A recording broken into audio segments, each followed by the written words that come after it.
11th question करते हैं। 11th question कह रहे हैं विच of the following is not thermodynamical function. इसमें से पूछ रहे हैं इसमें से कौन सा थर्मोडायनेमिकल फंक्शन नहीं है, स्टेट फंक्शन नहीं है मतलब।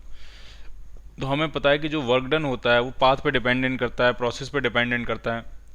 वो एरिया अंडर पीवी ग्राफ होता है। तो वर्क डन जो है वो स्टेट फंक्शन नहीं है, वो पाथ फंक्शन है। जो हीट सप्लाइड होती है वो भी पाथ फंक्शन होती है।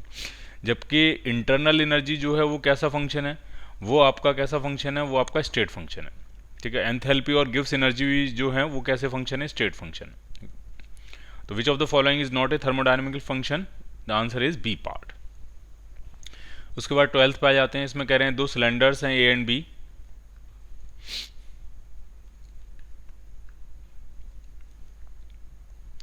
Two cylinders A and B of equal capacity are connected to each other by a stopcock. A contains an ideal gas standard pressure and temperature. Standard temperature and pressure. B is completely evacuated. B जो है वो जो B है वो आपका कम vacuum है, we के अंदर वैक्यूम है, वो कम्प्लीटली इवैक्यूएटेड है। The entire system is thermally insulated, the stopcock is suddenly release, the process कैसी होगी। ठीक, तो एक इन्फॉर्मेशन है जो आपको ध्यान रखनी है, क्वेश्चन नंबर 12 में आ रही है। अगर कहीं कोई गैस है और वो वैक्यूम में एक्सपेंड करती है, मान लिया यहाँ पे ये गैस थी और इधर वैक्यूम है, में गैस एक्सपेंड कर जाती है, तो work done by the gas zero होता है। गैस कोई भी वर्क नहीं करती है। Work done by the gas in expansion against vacuum is zero, क्योंकि कुछ अपोजिशन है ही नहीं, कोई अपोजिंग फोर्स नहीं है, कोई अपोजिंग प्रेशर नहीं है, तो वर्क डन ही नहीं होगा। वर्क डन गैस करती ही नहीं है। ठीक, उसकी इंटरनल एनर्जी में कोई चेंज नहीं आता है, उसके टेम्परेचर में कोई चेंज नहीं आता है। डेल्टा टी इंटरनल एनर्जी में चेंज जो है वो जीरो होता है, उसके अंदर कोई चेंज नहीं आएगा, और टेम्परेचर में भी कोई चेंज नहीं आता है। और ये कंप्लीटली आइसोथर्मल प्रोसेस मानी जाती है। तो ये बेसिकली आइसोथर्मल एक्सपेंशन की तरह बिहेव करता है। और अगर वॉल्यूम डबल हो रहा हो तो प्रेशर आधा हो जाएगा, वॉल्यूम 3 गुना हो रहा हो तो प्रेशर 1/3 हो जाएगा। बट इंटरनल एनर्जी में कोई चेंज नहीं आता है, टेम्परेचर में कोई चेंज नहीं आता, work done by the gas zero होता है। तो ये जो प्रोसेस का जो आंसर बनेगा वो क्या बनेगा, वो बनेगा ए पार्ट। ठीक है, आइसोथर्मल।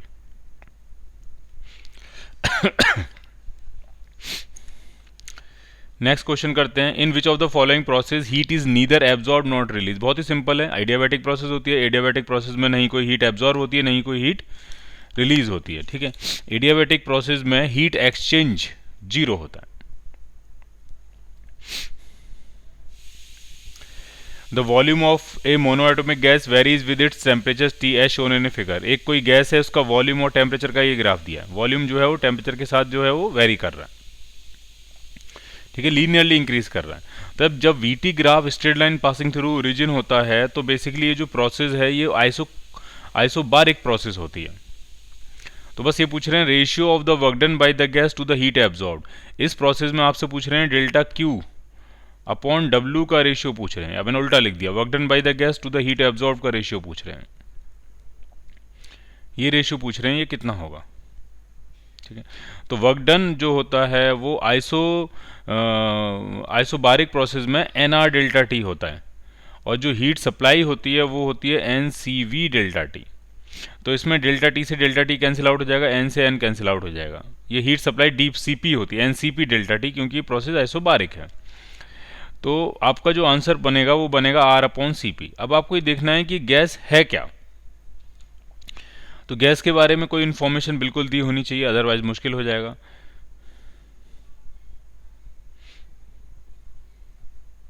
कोई इन्फॉर्मेशन नहीं है।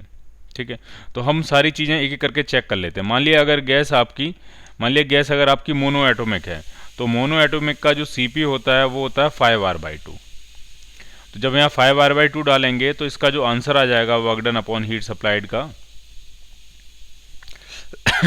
वो आ जाएगा 2/5। 2/5 एक आंसर है, ए पार्ट। और देखते हैं, अगर डायटोमिक का है तो डायटोमिक का सीवी जो होता है वो होता है 7R/2।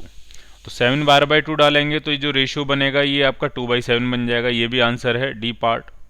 ठीक, उसके बाद अगर मान लिया पॉली एटोमिक गैस है तो उसका जो सीपी होता है वो आपका होगा 4R। तो इसका आंसर जो बन जाएगा वो आपका बन जाएगा 1/4। ये आंसर नहीं है। तो यहाँ पे दो गैसेस के आंसर दिए हैं, एक मोनो एटॉमिक गैस का आंसर दिया हुआ है और एक आपको डाई एटॉमिक गैस का आंसर दिया हुआ है। ठीक है, ए आंसर मोनो एटॉमिक का और डी आंसर जो है वो डाई एटॉमिक का। अब सिंस कहीं कोई इन्फॉर्मेशन और है नहीं ना, ओके, मोनो एटॉमिक गैस, ए मोनो एटॉमिक, थोड़ा ढंग से नहीं लिखा है, ये मोनो एटॉमिक गैस, इसका मतलब आंसर क्या बनेगा आपका, ए पार्ट आपको आंसर मिल जाएगा। क्लियर?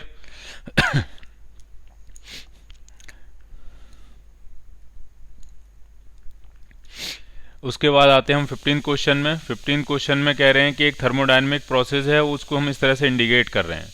कई सारी थर्मोडायनेमिक प्रोसेसेस हैं। ठीक है, एक प्रोसेस 1 है, एक प्रोसेस 2 है, एक प्रोसेस 3 है, एक प्रोसेस 4 है। ठीक, तो प्रोसेस जो 1 है ये तो कांस्टेंट वॉल्यूम की प्रोसेस है, ये तो भाई हो गई आपकी आइसोकोरिक। प्रोसेस 4 है ये कांस्टेंट प्रेशर की प्रोसेस है, ये तो हो गई आइसोबारिक। और जो 3 है ये तो आइसोथर्मल पे चल रही है, तो ये आइसोथर्मल हो गई। और जो सेकंड बची वो आपकी फिर एडियाबैटिक होगी। तो आप सारे मैच कर लेंगे। 1 जो है वो आइसोकोरिक है, 4 जो है वो आइसोबारिक है, 3rd जो है वो आइसोथर्मल है, और 4th जो बची वो आपकी एडियाबैटिक हो सकती है।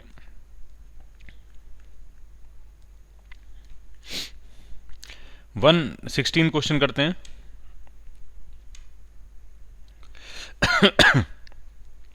16 क्वेश्चन कह रहे हैं 1 mole of an ideal monoatomic gas undergoes a process described by the equation PV cube is equal to constant. The heat capacity of the gas during this process. ठीक है, PV cube is equal to constant जो है ये एक process दी हुई है और इसकी हीट कैपेसिटी पूछ रहे हैं। तो ये पॉलीट्रोपिक प्रोसेस है और पीवी2 पावर एक्स अगर कांस्टेंट होता है किसी जनरल पॉलीट्रोपिक प्रोसेस में, तो उसका जो सी होता है, उसकी जो हीट कैपेसिटी होती है वो होती है CV plus R upon 1 minus x. तो सारी वैल्यू यहाँ डालते हैं और आपको एक आंसर मिलेगा। तो CV कितना होगा, मोनो एटॉमिक गैस है तो वो हो जाएगा 3R/2 plus R upon 1 minus x. X कितना होगा, तो एक्स आपका हो जाएगा यहाँ पे 3। ठीक, तो ये आपका आ जाएगा 3R/2 माइनस R/2, तो ये आपका बनेगा R। So your answer is D part, 16th का डी पार्ट।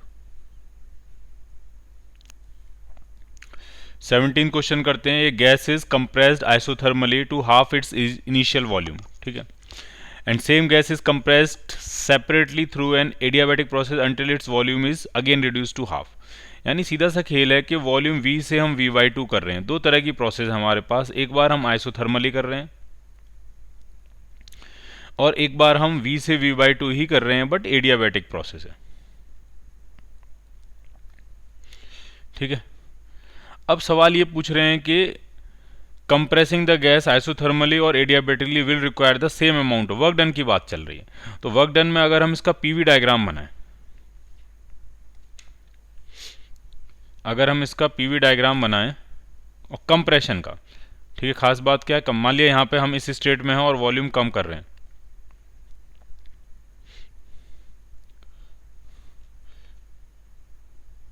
तो अगर ये एडियाबैटिक है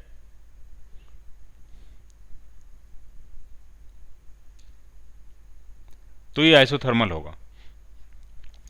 अगर हम गैस को कंप्रेस कर रहे हैं, अगर हम वॉल्यूम V से कम करके V/2 तक लेके आ रहे हैं, लेट से V/2 तक, तो कंप्रेशन की प्रोसेस में एडियाबैटिक जो है वो ऊपर की तरफ जाता है, ये एडियाबैटिक होगा, और आइसोथर्मल जो है वो नीचे रहता है। ठीक है, अगर एक्सपेंशन कहीं हो रहा होता है, एक्सपेंशन, तो एक्सपेंशन में एडियाबैटिक नीचे रहता है और आइसोथर्मल ऊपर रहता है, अगर कहीं एक्सपेंशन हो रहा है। और कंप्रेशन अगर हो रहा है तो एडियाबैटिक ऊपर रहता है और आइसोथर्मल नीचे रहता है। तो अगर वर्क डन पूछा जाए, work done by the gas तो होगा नहीं, work done on the gas होगा, क्योंकि वॉल्यूम कम हो रहा है। तो work done on the gas पूछा जाए किस केस में ज़्यादा होगा, तो ऑब्वियसली जिसका एरिया ज़्यादा होगा उसमें वर्क डन ज़्यादा होगा। तो एडियाबैटिक प्रोसेस का एरिया अंडर कर्व जो है वो ज़्यादा है, तो एडियाबैटिक वाली प्रोसेस में वर्क डन जो है वो ज़्यादा होगा। तो इसमें कह रहे हैं same amount of work done, ये तो होगा नहीं। Which of the case whether compression through isothermal or through adiabatic requires more work will depend on the atomicity of the gas, ये भी ठीक नहीं है। Compressing the gas isothermally will require more amount of work done, ये भी ठीक नहीं है। Compressing the gas through adiabatic process will require more amount of work done, बिल्कुल। तो इसका आंसर बनेगा आपका डी पार्ट, डी पार्ट इसका आंसर बन जाएगा।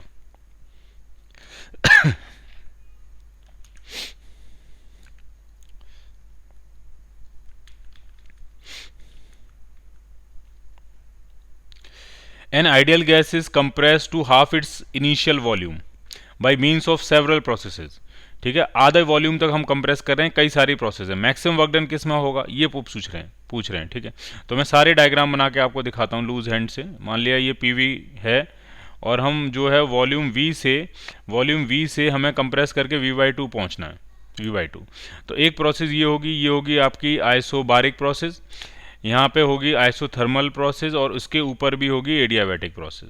तो सबसे ज़्यादा वर्क डन होगा एडियाबैटिक प्रोसेस में, फिर वर्क डन होगा आइसोथर्मल में, फिर वर्क डन होगा आपका आइसोबारिक प्रोसेस में, जहाँ पे प्रेशर कांस्टेंट रहेगा। तो ये पूछ रहे हैं मैक्सिमम वर्क डन किस में होगा, तो मैक्सिमम वर्क डन होगा आपका एडियाबैटिक में। So the answer is C part, 18th का सी पार्ट। अब हम 19th पे आ जाते हैं। 19th में कह रहे हैं figure below shows two paths that may be taken by figure below shows two paths that may be taken by a gas to go from state A to state C। A से C जाने के दो रास्ते हैं, एक तो direct A से C जाने का रास्ता है, एक B होते हुए C जाने का रास्ता है। अब कह रहे हैं A से B होते हुए जो रास्ता है in the process A B के बारे में दिया कि 400 जूल जो हीट हमने सिस्टम को दी है, और BC रास्ते में सिस्टम को 100 जूल हीट दी हुई है। ठीक है, ये बात ही है, A से B में 400 जूल दी है, B से C में 100 जूल हीट दी है। तो ए से सी में कितनी हीट देनी पड़ेगी आपसे पूछा जा रहा है। तो ज़रा ध्यान से देखिए इसमें। सबसे पहले अगर हम ए बी की बात करें, ए बी प्रोसेस की, तो जो आपने हीट दी है वही इंक्रीज इन इंटरनल एनर्जी के बराबर होगा। क्यों? क्योंकि गैस जो है वो आइसोकोरिक प्रोसेस है ए बी, और वर्क डन तो कुछ करेगी नहीं, तो वर्क डन जीरो हो जाएगा, तो वो इंटरनल एनर्जी के चेंज के बराबर होगा। तो इंटरनल एनर्जी का चेंज ए से बी प्रोसेस में जो होगा वो 400 जूल होगा, और 400 जूल इंक्रीज हो जाएगी इंटरनल एनर्जी। अब अगर बी से सी करेंगे तो बी से सी में तो गैस ने वर्क डन भी किया है, आइसोबारिक प्रोसेस है, तो पहले वर्क डन अगर निकालें कितना किया तो work done P delta we हो जाएगा। तो पहले वर्क डन ही कैलकुलेट करते हैं। प्रेशर है आपका 6 × 10⁻⁴, और वॉल्यूम में जो चेंज है वो 4 - 2 यानी 2 × 10⁻³ मीटर क्यूब है। तो ये 120 जूल जो है गैस ने वर्क कर दिया। ठीक है, 120 जूल गैस ने वर्क किया, और जो आपने हीट दी थी वो तो सिर्फ 100 जूल ही थी। इसका मतलब इंटरनल एनर्जी फिर कम हुई होगी अकॉर्डिंग टू द क्वेश्चन। तो delta Q is equal to होता है आपका डेल्टा यू प्लस डब्लू। तो डेल्टा क्यू तो है 100 जूल, डेल्टा यू जो है वो 120 जूल है। सॉरी, उल्टा लिख दिया मैंने। डेल्टा यू तो हमें निकालना है, वर्क डन जो हमने लिया है, work done by the gas, वो 120 जूल है, वो प्लस 120 जूल। तो यहाँ से जो डेल्टा यू आ रहा है वो -20 जूल आ रहा है, मतलब इंटरनल एनर्जी 20 जूल कम हो जाएगी बी से सी में। तो टोटल अगर हम ए से सी की बात करें, टोटल ए से सी की बात करें अगर हम, तो ए से सी में टोटल जो चेंज इन इंटरनल एनर्जी आएगा वो 400 - 20 यानी 380 जूल आएगा। यानी ए से सी जाने में 380 जूल इंटरनल एनर्जी चेंज हो रही है। क्लियर? ठीक। अब आपसे पूछ रहे हैं कि हीट कितनी एब्जॉर्ब करनी पड़ेगी ए से सी जाने में। तो ए से सी जाने की प्रोसेस की टोटल इंटरनल एनर्जी का चेंज आ गया। अब हम वर्क डन और फाइंड कर लें तो हमें हीट सप्लाइड पता लग जाएगी। तो वर्क डन फाइंड करते हैं। तो वर्क डन जो होगा ए से सी जाने का वो ये एरिया अंडर कर्व होगा, और ये एरिया जो होगा वो कैसे निकालेंगे, half time sum of parallel sides into distance between the parallel sides. याद आ रहा है फॉर्मूला आपको ट्रेपेजियम का? तो पैरेलल साइड्स में ये वाली है और ये वाली है, सम ऑफ पैरेलल साइड यानी 2 × 10⁻4 प्लस 6 × 10⁻4, तो ये आ जाएगा 8 × 10⁻4। और सेपरेशन बिटवीन द साइड्स जो है वो 2 × 10⁻³ है। तो इससे कैंसिल करेंगे 10 बचेगा, इस 2 से ये 2 कैंसिल करेंगे तो 80 जूल जो है वो वर्क किया है। और डेल्टा यू कितना है, तो वो आया था आपका 380 जूल। तो हीट सप्लाइड कितनी हो जाएगी, तो अब बस सारा फॉर्मूला लगाते हैं। Delta Q is equal to delta U plus work done by the gas. कौन सी प्रोसेस में खेल रहे हैं हम? अब हम एसी प्रोसेस में खेल रहे हैं। तो एसी प्रोसेस में जो इंटरनल एनर्जी का चेंज है वो तो रास्ते पे डिपेंड करेगा नहीं। चाहे आप डायरेक्ट ए से सी जाओ या ए से बी होते सी जाओ, इंटरनल एनर्जी का चेंज तो सेम ही रहेगा, और वो कितना है, वो है 380 जूल। और वर्क डन कितना किया ए से सी में, तो वो 80 जूल है। तो ये टोटल ऐड करके कितना आ जाएगा, तो ये 460 जूल जो है वो डेल्टा क्यू आपको मिल जाएगा। सो your answer will be A part, 19 का ए पार्ट।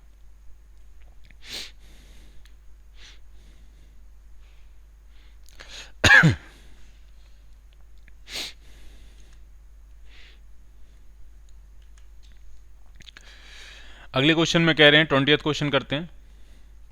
कह रहे हैं एक मोनो एटॉमिक गैस है, उसका प्रेशर P है और उसका वॉल्यूम V से एक्सपेंड करके आइसोथर्मली 2V कर दिया गया, फिर and then adiabatically to a volume 16V, और फाइनल प्रेशर आपसे पूछ रहे हैं वो। ठीक है, तो पहले प्रेशर P था, वॉल्यूम V था, आइसोथर्मली अगर आपने V/2 किया तो वॉल्यूम डबल किया है, वॉल्यूम आपने बढ़ा के डबल कर दिया है, तो प्रेशर आधा हो जाएगा, क्योंकि P/V कांस्टेंट होता है आइसोथर्मल प्रोसेस में, तो प्रेशर तो हो गया P/2।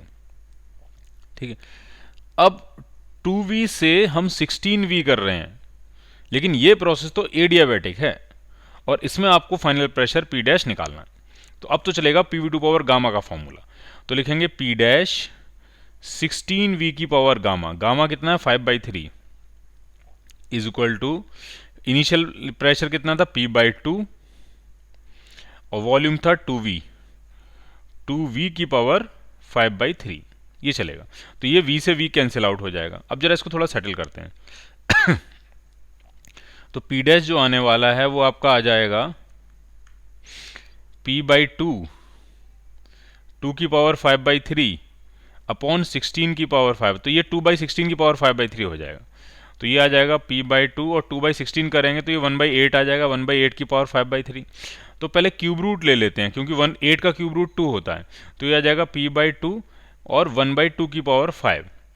अब 2 की पावर 5 जो है और एक 2 नीचे है, तो ये P/2 की पावर 6 हो गई, और 2 की पावर 6 जो बनेगा वो शायद 64 होना चाहिए। तो आपका आंसर बनेगा C पार्ट, ये C पार्ट आपका जो है वो आंसर बन जाएगा, ये C पार्ट आपको आंसर मिलेगा। ठीक है, तो पहले हमने आइसोथर्मल प्रोसेस चलाई, फिर हमने कौन सी प्रोसेस चलाई, एडियाबेटिक। उसके बाद क्वेश्चन नंबर 21।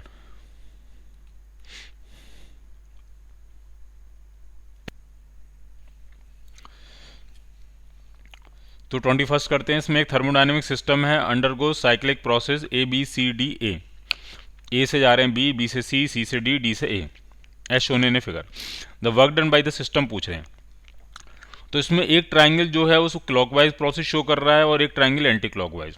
तो एक तो वर्क डन पॉजिटिव होगा, एक वर्क डन नेगेटिव। ठीक है, क्लियर है? जो क्लॉकवाइज वाला है वो पॉजिटिव होगा, जो एंटी क्लॉकवाइज वाला है वो नेगेटिव होगा। और क्या दोनों के एरिया सेम आ रहे हैं? अगर दोनों के एरिया सेम आएंगे तो जितना पॉजिटिव वर्क डन होगा उतना ही नेगेटिव नेट वर्क डन 0 हो जाएगा। तो बिल्कुल सही है। इस ट्राइंगल की हाइट जो है वो P0 है और बेस भी V0 है, और इस ट्राइंगल की हाइट भी P0 है और बेस V0 है, तो इन दोनों का एरिया बराबर आएगा, equal and opposite work done, तो नेट वर्क डन आ जाएगा 0। तो 21 का आंसर बनेगा D पार्ट। क्लियर?